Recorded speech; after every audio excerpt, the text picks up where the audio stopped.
Good morning, class. Thank you for joining me in circle time. Has anyone ever been on a walk? Yeah. Really? Where have you been?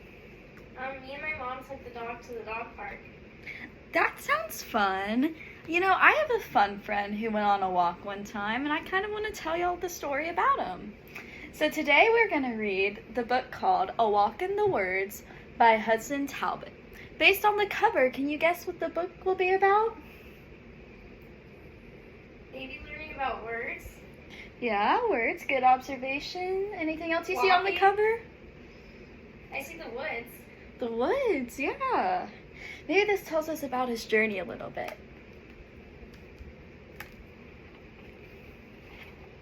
A Walk in the Woods by Hudson Talbott. Drawing always comes naturally to me. I drew all the time. I just did it like breathing.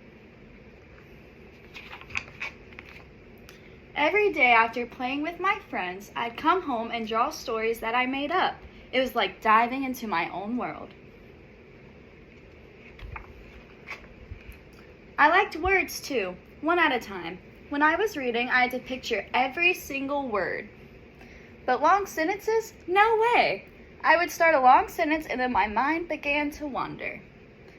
I was the slowest reader in my class. When everybody was turning to the next page, I was still on the first sentence. Nobody knew. But the books knew, and they were coming for me. So many words, so many pages. Books weren't always scary. The first ones were friendly with big pictures and only a few words. But little by little, the pictures got smaller and the text got longer. I could pick out the words that I knew, but the rest just looked like squiggles.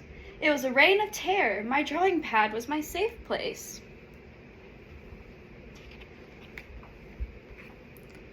A whole page of text looked like a wall, keeping me out.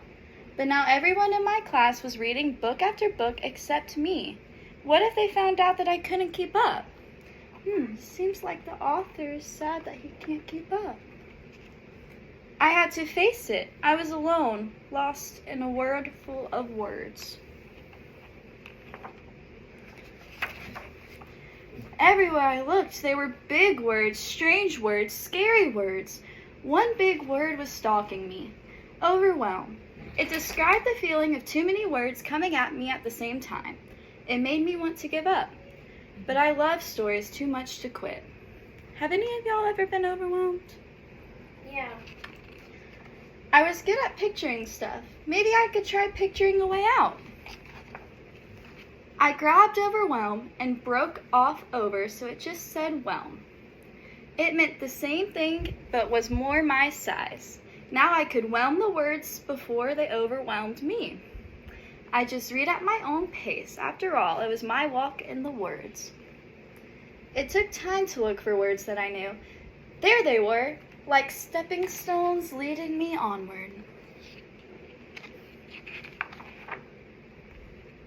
I jumped over the words I didn't know and let the words I knew lead me into the story. After a while, I wasn't thinking about the reading. I just wanted to know what happened next. The war between my fear of reading and my curiosity was over. Curiosity won. Books weren't so scary once I got to know them. And now that I was beginning to like words, why rush past them? I realized that just because I was slow at reading didn't mean that I had to fear it. I also learned that many great people were slow readers. I honored them all in my Slow Readers Hall of Fame. Wow, I didn't know William Shakespeare and George Washington were slow readers. And I tore down that terrible wall of shame. Slow readers savor the story. I experimented with ways to tell my stories. I could still tell a story with pictures, or I could tell it with words. My favorite was using both. I remember how my horses got better the more I drew them. My writing would improve too if I wrote every day. A drawing could show what a horse looked like, but with words I could bring them to life. And now they could breathe and snort and carry me on adventures. I read every day in search of new words for my new stories. It was like finding new colors for my art, but now I was learning to paint with words. There were still times when I felt lost in a sea of words. My drawing pad was still my safe place. Others found music, sports, math, and science. Words had always scared me, but once I felt free to read at my own speed, they became my friends. I can unlock the magic of stories and even become a storyteller myself, turning that sea of word into an ocean of possibilities. Now, all I have to do is enjoy the ride. So, how do y'all think the author felt in the beginning of the book about reading? Didn't like it. Yeah, he didn't seem to really like it that much. Why didn't he seem to like reading? He couldn't read as fast as the other kids. Yeah, he wasn't reading as fast. He felt kind of shameful about it. Now, how do you think the author felt by the end of the book? He ended up liking reading.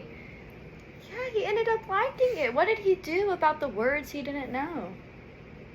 He would draw pictures. Yeah, he would draw pictures. He would constantly search for ones he didn't know to use in his stories. So that actually leads me into the task that we're doing today.